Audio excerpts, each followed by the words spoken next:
Hello বন্ধুরা, তো আজকের ভিডিওতে একটা কেমিক্যাল সেক্টরের স্টক নিয়ে কথা বলবো। তো সেই স্টক নিয়ে কথা বলার আগে আমরা প্রথমে একটু মার্কেটের দিকে ওভারঅল দেখতে চাই। মার্কেট আজকে নিফটি 50 দেখতে পাচ্ছেন যে 0.40% মতো ডাউন, আর নিফটি ব্যাংক যেটা সেটা হচ্ছে একদম 0.00, মানে নিউট্রাল একেবারে। আইটি দেখছেন একটু পড়ছে 0.75, ফার্মা পজিটিভ, পিএসইউ ব্যাংক কিন্তু আজকে দৌড়েছে 0.50, আর বাকিগুলো নেগেটিভ। তবে নিফটি মিড ক্যাপ আর স্মল ক্যাপ দেখতে পাচ্ছেন কিন্তু সেটা যথেষ্ট ভালো পারফরমেন্স আজকে দেখিয়েছে। আমরা যদি নিফটি 50-র একটু চার্টে গিয়ে দেখি তাহলে দেখতে পাচ্ছেন এরকম একটা জায়গায় ওপেনিং থেকে কিন্তু ধড়াধড় করে নিচে পড়েছে।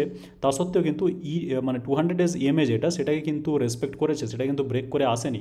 আর তার নিচে আছে প্রিভোট, সেটাও কিন্তু ব্রেক করেনি। তো এটা টেকনিক্যালি আমার মনে হয় নিফটির ক্ষেত্রে যথেষ্ট পজিটিভ। আর এখান থেকে একেবারে টাচ করে 200 ডেজ ইএমএ টাচ করেই কিন্তু ব্যাক করে গিয়েছে। আর তারপরে সারাদিন 200 ডেজ ইএমের কিন্তু ওপরেই ছিল। আর এখান থেকে হয়তো হঠাৎ করে কোনো আমরা শার্প মুভ দেখলেও দেখতে পারি, হয়তো 200-250 পয়েন্ট মতো। তো দেখা যাক সেটা মার্কেটে কি হয়। তো আজকে যেটা নিয়ে আমরা কথা বলবো সেটা হচ্ছে একটা কেমিক্যাল সেক্টরের স্টক। আমরা যদি একটু চার্টটা দেখাই, তো চার্ট কিছুটা এইরকম। এটা হচ্ছে ওয়ান ডে চার্ট। যদি আমি যাই, এটা হচ্ছে ওয়ান ডে চার্ট। মানে দেখতে পাচ্ছেন এখান থেকে একেবারে রকেট দিয়ে এখানে, তারপরে একেবারে আপার সার্কিট। এখান থেকে সকাল থেকে মোটামুটি 11:30টার দিক থেকে কিন্তু পুরো আপার সার্কিটে পড়ে আছে, আর কোনো ট্রেড হয়নি।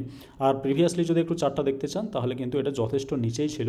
এরকমটা জায়গায় প্রায় 850, 827 অ্যাকচুয়ালি, 827 থেকে একেবারে আজকে পৌঁছে গিয়েছে 1000, আর 20% লেগেছে আপার সার্কিট। আমি যদি দেখাতে চাই স্টকটা তাহলে এখানে দেখতে পাচ্ছেন ফেয়ারকেম অর্গানিক্স, এখানে 20% আপার সার্কিট আজকে। তো এই স্টকটাতে এরকম কি হলো যার জন্য এত বড় মুভমেন্ট এলো, বা ফান্ডামেন্টালটাই কতটা স্ট্রং সেটা আমরা একটু দেখে নেব। তার আগে আমরা যদি 6 মাসের চার্ট বা 1 বছরের চার্টও দেখি তাহলে দেখতে পাচ্ছেন যে একেবারে নিচেই ছিল স্টক প্রাইস, এরকম একটা জায়গায় 800-র নিচেও নেমে এসেছিল।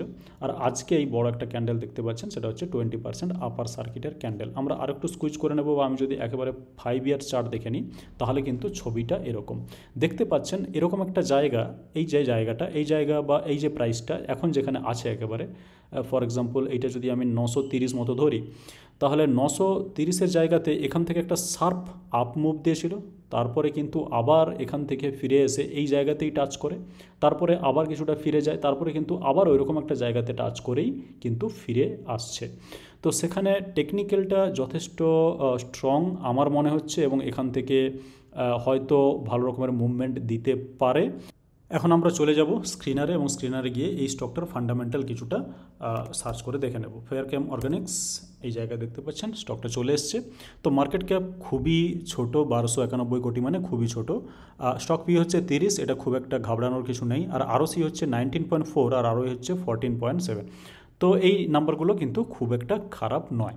আর ছোট্ট কোম্পানি, স্টক পি হচ্ছে 30.8। এবং 30.8 যদি আপনার মোটামুটি পছন্দ না হয় তাহলে আপনাকে একটু পিয়ার কম্প্যারিজনটা দেখাতে হয়। তো পিয়ার কম্প্যারিজন দেখতে পাচ্ছেন, আপনি যদি এক নজরে একটু দেখে নিতে চান, পি রেশিও যেটা 82, 60, 130, 117, 53, 46, 45, 30, দেখতে পাচ্ছেন যে ফেয়ারকেম অর্গানিক্স কিন্তু পি রেশিও, মানে এই লিস্টে পি রেশিওর লিস্টে কিন্তু সব থেকে নিচে, সব থেকে কমও। এবার পিডিলাইট, এখানে কিন্তু পিডিলাইটের সঙ্গে ডাইরেক্টলি কম্প্যারিজন করা যায় না, কারণ পিডিলাইট খুবই একটা স্পেসিফিক কোম্পানি। যাই হোক, তবে এসআরএফ, লিন্ডে এর অ্যাকচুয়ালি পি রেশিওটা অনেক হাই।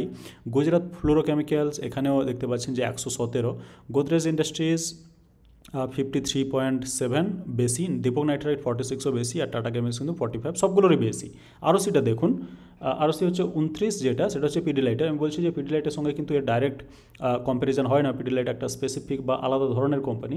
আর বাকিগুলোর দেখুন, বাকিগুলোর এইটার আছে কেবলমাত্র যেটা দীপক নাইট্রাইট, সেখানে 21.65 দেখা যাচ্ছে। বাকিগুলো খুব একটা ভালো নয়, এবং সেই তুলনায় কিন্তু ফেয়ারকেম অর্গানিক্স যথেষ্ট ভালো করছে, 19.38। তো প্রায় 20% মতো আরওসি, মানে যথেষ্ট ভালো আরওসি। তবে পিটা কিন্তু সবথেকে কম দামে, মানে এই ক্যাটাগরির মধ্যে সবথেকে সস্তায় পাচ্ছেন এটা।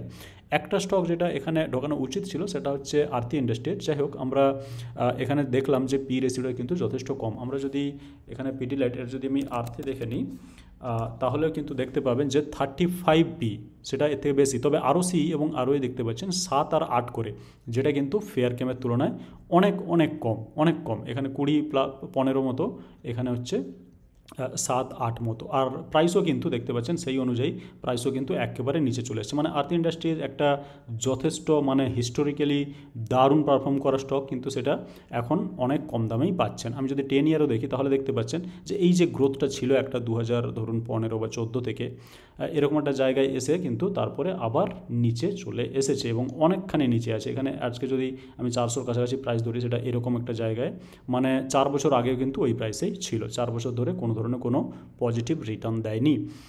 তো ফেয়ারক্যামের যদি আমরা একটু কোয়ার্টারলি রেজাল্টটাও দেখে নিতে চাই, তাহলে দেখতে পাচ্ছেন নেট প্রফিট যেটা 21 সালে হয়তো 20.90, সেটা কিন্তু একেবারে down up down up down, এরকম মোটামুটি কোনো স্টেবিলিটি নেই।